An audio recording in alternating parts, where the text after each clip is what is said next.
বন্ধুরা, যে কোনো মানুষের মনের কথা জানার তিনটি পদ্ধতি রয়েছে, আর এই তিনটি পদ্ধতি খুবই সাধারণ। আর যদি আপনি এই তিনটি পদ্ধতি খুব সহজেই বুঝতে পারেন, তাহলে আপনিও যে কোনো মনের কথা মানুষের জানতে পারবেন। তো চলুন তাহলে জেনে নিই একটি ছোট্ট গল্প কাহিনীর মাধ্যমে। আর এই গল্প শুনে আপনি বুঝতে পারবেন কিভাবে মানুষের কথা বুঝতে পারবেন, মনের কথা। একটি গ্রামে দুই ভাই থাকত, আর তাদের মধ্যে বড় ভাই ছিল অন্ধ।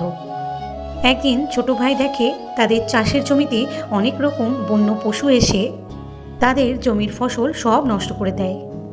আর তাই সে ভাবে, বড় ভাই তো অন্ধ, সে তো ঘরে বসেই থাকে, আর তাকে যদি মাঠে বসিয়ে রাখা হয় তাহলে আমাদের ফসলের ক্ষতি কম হবে। তখন ছোট ভাই একটি কুঁড়ে ঘর বানিয়ে সেখানে বড় ভাইকে বসিয়ে দিল, আর বলল, যদি কোনো জানোয়ারের আওয়াজ পাও তাহলে তুমি চিৎকার করতে শুরু করবে, তাহলে সেই জানোয়ার আমাদের জমির ফসল খেতে পারবে না, আর সে সেখান থেকে পালিয়ে যাবে। তখন বড় ভাই ছোট ভাইয়ের কথা শুনে সে জমিতেই থাকতে শুরু করলো। সে জমিতে অনেক দিন ধরেই আছে। হঠাৎ একদিন একটি হরিণ ছুটতে ছুটতে আসে, আর সেই হরিণটি জমিতে দেওয়া বেড়া ভেঙে চলে যায়। আর সেই হরিণটিকে শিকার করার জন্য তার পিছনে পিছনে একটি রাজাও ছুটে আসে। তখন রাজা এসে সেই অন্ধ ব্যক্তিকে জিজ্ঞেস করে, ভাই, আমি একটি হরিণের পিছন পিছন ছুটছিলাম, তুমি কি হরিণটিকে দেখেছো? হরিণটিকে এদিকে আসতে দেখেছো? তখন সেই অন্ধ ব্যক্তি বলে, রাজামশাই, আমি তো চোখে অন্ধ, তাই আমি চোখে কিছুই দেখতে পাই না, কিন্তু আমি আপনাকে একটি কথা বলতে চাই। যে হরিণটি এখান থেকে পালিয়ে গেল সে আপনার শিকারের যোগ্য নয়, তাই আপনার তার পিছনে যাওয়াটা বা শিকার করাটা ঠিক হবে না।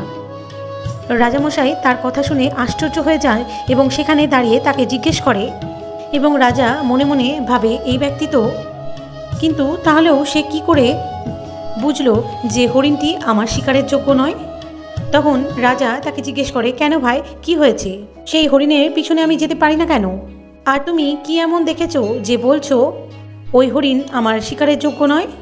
তখন সেই অন্ধ ব্যক্তি রাজামশাইকে বলে, রাজামশাই, সেটি হরিণ নয়, সেটি একটি হরিণী ছিল, আর সে ছিল গর্ভবতী, আর কোনো রাজা গর্ভবতী হরিণীকে শিকার করে না, এই জন্যই সেই জানোয়ার আপনার শিকারের যোগ্য নয়।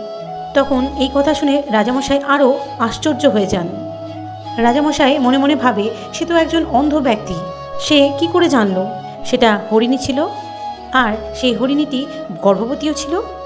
আর তখন সেই রাজামশাই তার সেনাপতিকে পাঠিয়ে দেয় সেই হরিণীকে ধরে আনার জন্য, কিন্তু জীবিত, কারণ রাজামশাইকে জানতে হবে যে সেই হরিণীটি আসলেও গর্ভবতী কিনা।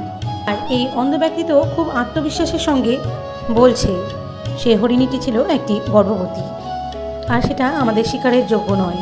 আর যদি সত্যি গর্ভবতী হরিণী হয়ে থাকে আর সত্যি, তাহলে সেই হরিণীটি আমাদের শিকারের যোগ্য নয়, আমরা তো হরিণের শিকার করি। তখন সেনাপতি তার আদেশ অনুযায়ী সেই হরিণীটির পিছনে যায়, তার খোঁজ করে। কিছু সময় পরে সেনাপতি ফিরে আসে, আর সেনাপতি এসে রাজামশাইকে বলে, রাজামশাই, ওই অন্ধ ব্যক্তি আপনাকে সঠিক কথাই বলেছিলেন, সেটি একটি হরিণীই ছিল, আর সেটি ছিল গর্ভবতী। তখন রাজামশাই ভাবে, ওই অন্ধ ব্যক্তি কী করে বুঝলো এটি হরিণী ছিল আর সেটি গর্ভবতীও ছিল? এবং রাজামশাইয়ের মনে কোশ্চেন বাড়তেই থাকে, প্রশ্ন উঠতেই থাকে। তাই রাজামশাই সেই অন্ধ ব্যক্তিকে জিজ্ঞেস করলো, তুমি কি করে বুঝলে সে হরিণীটি গর্ভবতী? তখন সেই অন্ধ ব্যক্তি রাজামশাইকে বলেন, এই হরিণীটি গর্ভবতী ছিল বলেই বেড়া লাফিয়ে যেতে পারেনি, সে বেড়া ভেঙেই বেরিয়ে চলে গেছিল, তাই সে গর্ভবতী ছিল এবং তার বাচ্চার যাতে কোনো ক্ষতি না হয় সেই কারণেই সে বেড়া ভেঙে পালিয়ে গিয়েছিল। এই কথা শুনে রাজামশাই ভাবলেন, এই ব্যক্তি অন্ধ হলেও ভীষণ বুদ্ধিমান এবং অনেক জ্ঞানী একজন মানুষ, তাই এই ব্যক্তিকে দিয়ে আমাকে অনেক কাজ করাতে হবে। এইভাবে 2-4 দিন কেটে যাওয়ার পর রাজামশাই তার সেনাপতিকে দিয়ে সেই অন্ধ ব্যক্তিকে ডেকে পাঠালো, আর অন্ধ ব্যক্তিও ঠিক বুঝে গেল রাজামশাই তাকে দিয়ে নিশ্চয়ই কোনো কাজ করাতে চায়। এদিকে রাজামশাইয়ের আদেশ অনুযায়ী তাকে সেই প্রাসাদে রাজার কাছে উপস্থিত হতে হলো। অন্ধ ব্যক্তি রাজামশাইয়ের কাছে গিয়ে উপস্থিত হলেন। তখন রাজামশাই সেই অন্ধ ব্যক্তিকে প্রশ্ন করল, তুমি তো অনেক বুদ্ধিমান এবং জ্ঞানী একজন ব্যক্তি, আচ্ছা তোমাকে একটা প্রশ্নের উত্তর দিতে হবে, তুমি অনেক বড় বড় প্রশ্নের উত্তর দাও, আমার এই একটি ছোট্ট প্রশ্নের উত্তর তুমি বলে দাও। তখন সেই অন্ধ ব্যক্তি বলল, বলুন রাজামশাই। তখন রাজামশাই বলল, বলো তো আমি সত্যি কি রাজার ছেলে না অন্য কারোর? তখন সেই অন্ধ ব্যক্তিটি বলল যে রাজামশাই, আমি যেটা বলবো সেটা শুনে আপনি কখনোই রাগ করবেন না। তখন সেই রাজামশাই বলে উঠল যে আমি রাগ করব না, তুমি আমার প্রশ্নের উত্তর বলে দাও। তখন সেই রাজা অধীর আগ্রহে সেই প্রশ্নের উত্তর জানার জন্য শুনতে লাগলো সেই অন্ধ ব্যক্তির কথা। তখন অন্ধ ব্যক্তিটি বলল, রাজামশাই আপনি রাজার ছেলে নন, আপনি একজন কৃপণ বণিকের ছেলে। তখন এই কথা শুনে রাজা অত্যন্ত ক্রোধান্বিত হয়ে তার মায়ের নিকট চলে গেলেন এবং সে তার মাকে খুব রেগে গিয়ে জিজ্ঞেস করলেন, মা তুমি আমাকে সত্যি কথাটা বলো, যদি তুমি আমাকে না বলো আমি এক্ষুনি আমার প্রাণ ত্যাগ করব এই তলোয়ার দিয়ে। তখন রাজামশাইয়ের মা সত্যি কথাটা বললেন। সে বললেন যে তুমি আমাদের সন্তান নও, তুমি একজন কৃপণ বণিকের সন্তান, আমাদের কোনো সন্তান না থাকায় আমরা তার কাছ থেকে তোমাকে দত্তক নিয়েছিলাম। এবং এই কথা শুনে রাজামশাই খুব দুঃখও পেলেন এবং মনে মনে খুব খুশিও হলেন। সেই অন্ধ ব্যক্তিটি এতটা সত্যি কথা কিভাবে বলল, এইটি জানার জন্য সে আবার সেই অন্ধ ব্যক্তির কাছে ফিরে গেলেন।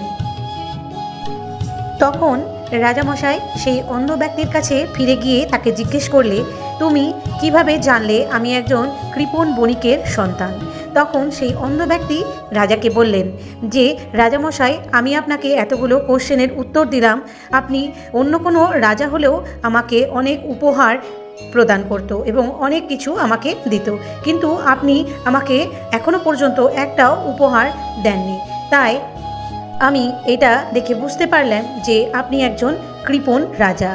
এই কথা শুনে রাজা অত্যন্ত হেসে ফেললেন এবং খুব খুশি হয়ে তাকে বললেন, তুমি আজ যা চাইবে আমি তোমাকে তাই দেব, কিন্তু তুমি এত সঠিক কিভাবে বোঝো বা জানো? তখন সেই অন্ধ ব্যক্তিটি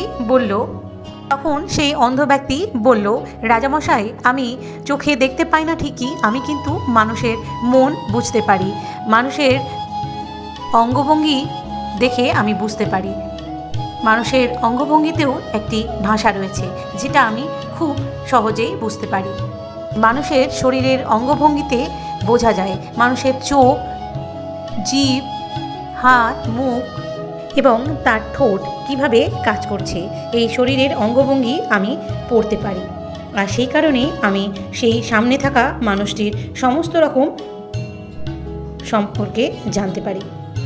কোনো মানুষকে জানতে হলে রাজামশাই প্রথমে নিজের মনকে শান্ত করতে হবে, একাগ্রতা আনতে হবে। এরপর আমি যে 3টি পদ্ধতির কথা বলবো, সেই 3টি পদ্ধতিতে মানুষের মনকে অত্যন্ত সহজে জানা যাবে। এরপর ওই অন্ধ ব্যক্তিটি, রাজামশাই প্রথম পদ্ধতিটি হলো যার সম্বন্ধে আপনি জানতে চান আর চোখের দিকে খেয়াল করা, সাথে কথা বলার সময় চোখের দিকে নজর দেওয়া সবচেয়ে আগে প্রয়োজন। কথা বলতে পারে না, তো তা সত্ত্বেও চোখ অনেক কিছু বলে দিয়ে যায়।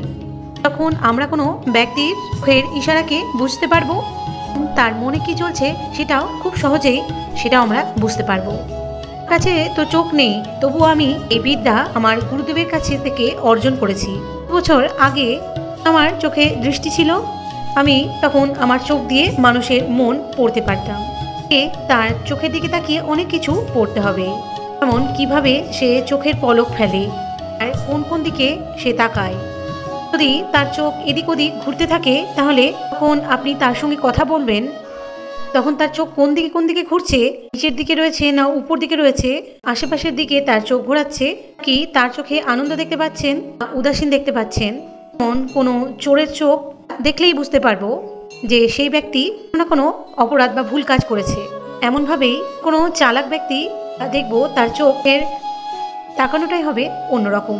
যখন আমরা কোনো ব্যক্তির চোখের দিকে তাকিয়ে দেখতে শুরু করব, আমরা জানতে পারবো তো একটা ভাষা আছে। কোনো ব্যক্তি যদি মিথ্যা কথা বলে তাহলে তার চোখের দিকে তাকিয়ে দেখবেন, যদি চোখ উপর দিকে নিয়ে যায় তাহলে চোখের উপর দিকে তাকিয়ে থাকে, তাহলে সে নিশ্চয়ই কোনো কৌশল বার করার চেষ্টা করছে, যাতে এ আমাদের মিথ্যা বলতে পারে। আরেকটি পদ্ধতি হলো, যদি কোনো ব্যক্তি মিথ্যা কথা বলে সে কখনোই আপনার চোখের দিকে চোখ রেখে কথা বলতে পারবে না, কারণ সে তখন ভাবে চোখে চোখ রাখি সত্যি কথা বেরিয়ে যেতে পারে। দ্বিতীয় পদ্ধতি হলো তার মুখের হাবভাব। মানুষের মনের কথা বলতে গেলে মুখের হাবভাব অবশ্যই বোঝা খুব দরকার। আপনি একটি মানুষের মুখের দিকে দেখেন তাহলে বুঝতে পারবেন সে উদাসীন আছে না চিন্তায় আছে না খুব খুশিতে আছে। কোনো ব্যক্তি তার মুখ দিয়ে কিছু বলুক না বলুক, চেহারায় সব কিছু বলে দেয়।